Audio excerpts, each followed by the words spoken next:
அதிகாரம் 2. மேற்கு நாடுகளோடு போரிட திட்டம். அசீரிய மன்னன் நெபுகத்நேசர் ஃபூளுரைத்திருந்தவாறு எல்லா நாடுகளையும் பழிவாங்குவான் என்று அவனது ஆட்சியின் 18ஆம் ஆண்டு முதல் மாதம் 22ஆம் நாளன்று அவனுடைய அரண்மனையில் பேசப்பட்டது. அவனும் தன் பணியாளர்கள் உயர் குடிமக்கள் யாவரையும் அழைத்து தனது இரகசிய திட்டம் பற்றி அவர்களோடு கலந்தாலோசித்தான். அந்நாடுகளின் தீவினை பற்றி தன் வாய்ப்பட முழுமையாக எடுத்துரைத்தான்.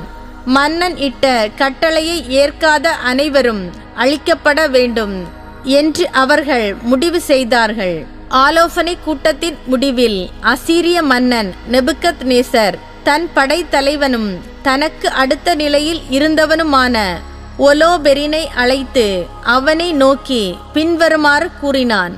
அனைத்துலகின் தலைவராகிய மாமன்னர் இவ்வாறு கூறுகிறார்: இங்கிருந்து உடனே புறப்பட்டு செல்லும்.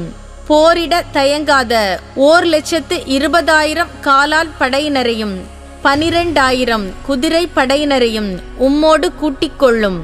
நான் கொடுத்த ஆணைக்கு மேற்கு நாட்டவருள் எவருமே பணியாததால் அவர்களுக்கு எதிராக படையெடுத்துச் செல்லும். அவர்கள் தங்கள் நிலத்தின் விளைச்சலையும் தண்ணீர் வசதியையும் எனக்கு அளிப்பதற்கு முன்னேற்பாடாய் இருக்கச் சொல்லும். ஏனெனில் நான் சினமுற்று அவர்களை எதிர்த்து செல்லவிருக்கிறேன். அவர்களது நாடு முழுவதையும் என் படை வீரர்களின் காலடிகள் மூடும். அதனை அவர்கள் சூறையாடும்படி கையளிப்பேன். அவர்களுள் காயமடைந்தோர் பள்ளத்தாக்குகளை நிரப்புவர். ஓடைகளும் ஆறுகளும் அவர்களின் பிணங்களால் நிரம்பி வழியும். நிலத்தின் கடை எல்லைக்கே அவர்களை நாடு கடத்துவேன். நீர் எனக்கு முன்னதாக புறப்பட்டு சென்று அவர்களின் நாடுகளை எல்லாம் என் பெயரால் கைப்பற்றும். அவர்கள் உம்மிடம் சரணடைந்தால் அவர்களை நான் தண்டிக்கும் நாள் வரை காவலில் வைத்திரும். பணிய மறுப்பவர்களுக்கோ இரக்கம் காட்டாதீர். நீர் கைப்பற்றும் நாடெங்கும் அவர்களை கொலைக்கும் கொள்ளைக்கும் கையளித்துவிடும். என் உயிர்மேல் ஆணை, என் அரசின் ஆற்றல் மேல் ஆணை, நான் சொன்னதையெல்லாம் என் கையாலேயே செய்து முடிப்பேன். தலைவரின் ஆணைகளில் எதனையும் மீறாதீர். நான் உமக்கு கட்டளையிட்டவாறே அவற்றை திண்ணமாய் செய்து முடியும். காலம் தாழ்த்தாமல் செய்து முடியும். ஒலோபெரினின் படையெடுப்பு. ஒலோபெரின் தன் தலைவனிடமிருந்து சென்று அசீரிய படையின் தலைவர்கள், தளபதிகள், அலுவலர்கள் ஆகிய அனைவரையும் அழைத்தான். தலைவன் தனக்கு ஆணையிட்டபடி 1,20,000 தேர்ந்தெடுத்த வீரர்களையும் வில் வீரர்களான குதிரை படையினர் 12,000 பேரையும் திரட்டினான். பெரும் படை ஒன்று போர் தொடுக்க செல்லும் முறைப்படி அவர்களை அணிவகுக்கச் செய்தான்.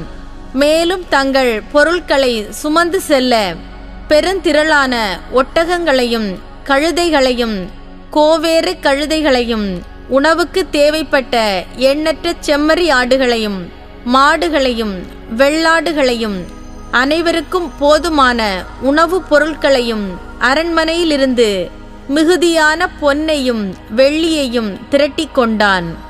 இவ்வாறு தேர்ப்படையினர், குதிரை படையினர், தேர்ந்தெடுத்த காலாட்படையினர் ஆகியோர் அடங்கிய தன் முழு படையுடன் நெபுகத்நேசர் மன்னனுக்கு முன்னதாக சென்று மேற்கு பகுதி முழுவதையும் நிரப்புமாறு ஒலோபெரின் புறப்பட்டான்.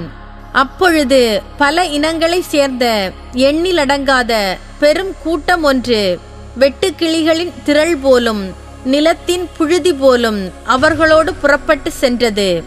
அவர்கள் நினிவேயிலிருந்து புறப்பட்டு பெக்திலேது சமவெளியை நோக்கி 3 நாள் பயணம் சென்றார்கள்.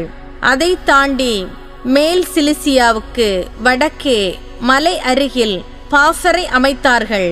ஒலோபெரின் தன் காலாட்படை, குதிரைப்படை, தேர்ப்படை ஆகியவை அடங்கிய முழு படையையும் அங்கிருந்து நடத்தி கொண்டு மலை நாட்டிற்குள் முன்னேறி சென்றான். வழியில் பூது, லூது என்னும் நகர்களை பாழ்படுத்திய பின் கெலையோன் நாட்டிற்கு தெற்கே பாலை நிலத்தின் ஓரத்தில் வாழ்ந்து வந்த இராசியர், இஸ்மயேலர் ஆகிய அனைவரையும் கொள்ளையடித்தான்.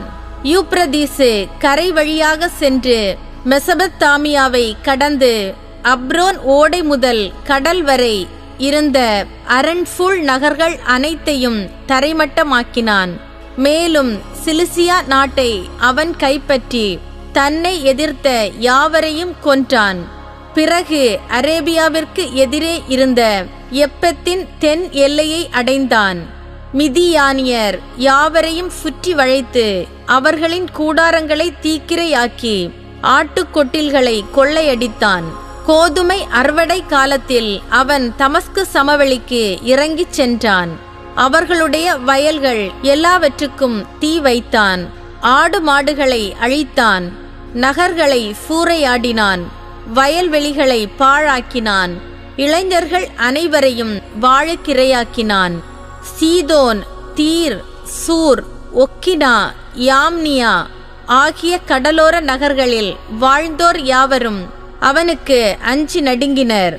அசோத்து, அஸ்கலோன் ஆகிய நகர்களில் வாழ்ந்தோரும் அவனுக்கு பெரிதும் அஞ்சினர்.